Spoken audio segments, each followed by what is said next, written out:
This happens on a regular basis, but it also happens in the more extreme cases, right? So, for instance, when there is tragedy, when there is the loss of life, or when there's tragedy, whether it's personal or it's something that you see in the news, the lens in which you take that and the story you begin to tell to try to make sense of how could that happen?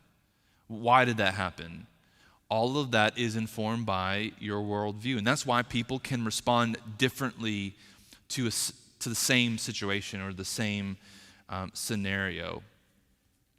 Now, it can be difficult to realize our ever-present worldview if we only are ever around people with the same worldview.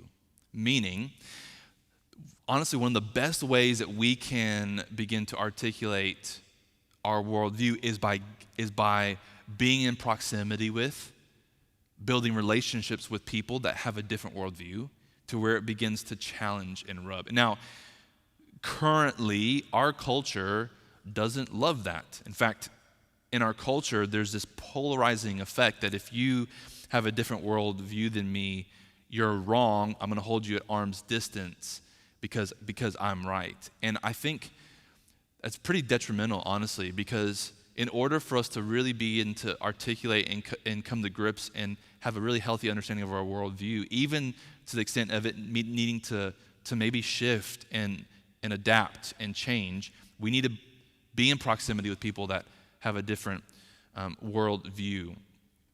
It can be helpful to interact with people with a different lens to better recognize your lens. So just an example. Sometimes if you've ever worn sunglasses that have a little bit of a tint, so you'll wear sunglasses and maybe the tint is like a bronze or a kind of a tan or maybe like a green or something. Well, if you wear those sunglasses long enough, you know this, you forget that everything has that shade, right? And all of a sudden you start to believe everything has a kind of bronze overlay or like a filter, right? Until you take the glasses off. And you're like, whoa, I forgot that everything isn't tan, or everything doesn't have this like light brown shade. Well, that's how it is with worldview. We have these lenses on and we forget.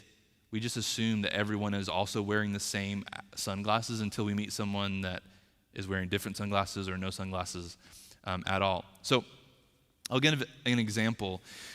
So my worldview growing up looked a lot like the Republican political party. That was the group I was around, and even some of my education. And without knowing it, I couldn't have necessarily said that, but my worldview and how I viewed the world, and even what I thought believers or Christians should view the world, was very synonymous with the Republican political party. There was no difference. And so I just assumed, well, yeah, like if you follow Jesus, like you also believe what I believe about how this nation should be ran and politics and who should be elected, and I had that. My worldview growing up also was very shaped by the Baptist denomination, right? So even how I practiced my faith, what I did, the certain rhythms that I have, was shaped by the Baptist denomination. But because I was not in proximity with people from different walks of life or worldviews, I kind of thought everyone wears these glasses, or even maybe more arrogantly or prideful, I thought everyone should wear these glasses that love Jesus. If you love Jesus, you wear these glasses. And I remember a couple of moments where this came in the challenge. Is one of the elections, and the politician that was running for president, according to my worldview, that should have been president, did not get elected. And I remember being devastated, oh man, like God's kingdom is going to fall, and Satan is victorious. It's just like, this is bad. And you know what? There were other people who followed Jesus that were really happy. And I was like, whoa, wait a minute. You love Jesus? Like God's Spirit is in you and you're excited about this other political party that got voted into office? And quickly, I began to realize there are people with other worldviews. And you know what? They're actually my brother and sister in Christ. And so then I was like, whoa. It was kind of this, this moment where you just you're shaken out of a sense of like, I don't know, just I was in this like zombie-like faith. Like, yeah, this is what everyone believes or everyone should believe.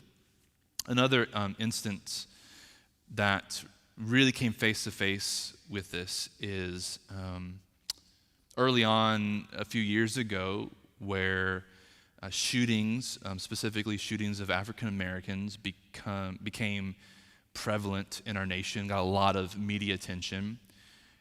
I reacted a certain way. Now, obviously, I was saddened, but it didn't necessarily affect me as a white male personally. And I also didn't have the same sense of we got to have justice for this. Something needs to be done. I was just like, man, that's a tragedy. That's really sad, the loss of life. But I was very limited in my perspective and worldview until I sat down and had breakfast with a dear friend of mine who is an African American.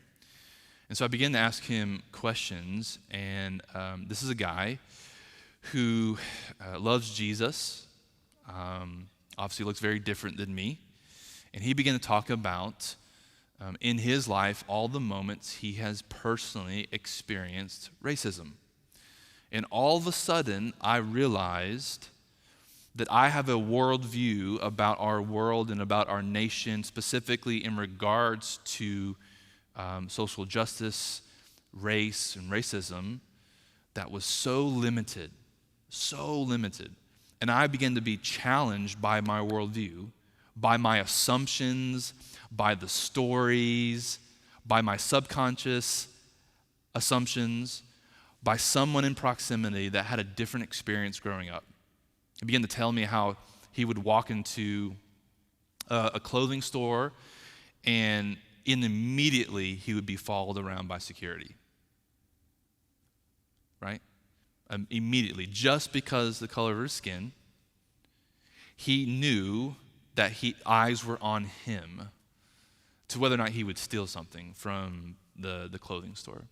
Right? He told me stories of just being pulled over and not being given a great reason why he was pulled over in certain neighborhoods. And so all of a sudden, my worldview began to shift. And so the next time something happens in our world and something happens in our culture, like another shooting or something that we see in the news, I begin to react differently. I begin to feel differently. I begin to think differently.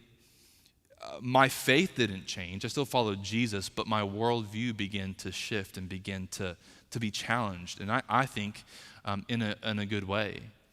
And over time, the reality is, our worldview is not static, and it shouldn't be static. To think that you had a worldview that was primarily developed in your teens and maybe your early adulthood, that would be the same worldview you would have forever, that's a scary thought. Right? Think about the things you believed, right? When you were 16, 17, and 18, and so forth. And you're just like, wow, I had a wrong understanding or a skewed understanding of how this world operates. I actually do have to wake up on time and go to work to make money, right? So I began to realize that people responded different than me to things like the elections or shootings in our nation or a pandemic, right? People who love Jesus had a different world view. So why does worldview matter? Why would we talk about this? Why would we teach this? Why would we help equip us as followers of Jesus and as leaders? And here's the reality. Our worldview helps us answer the questions that inform our involvement in the world. That's why it's important.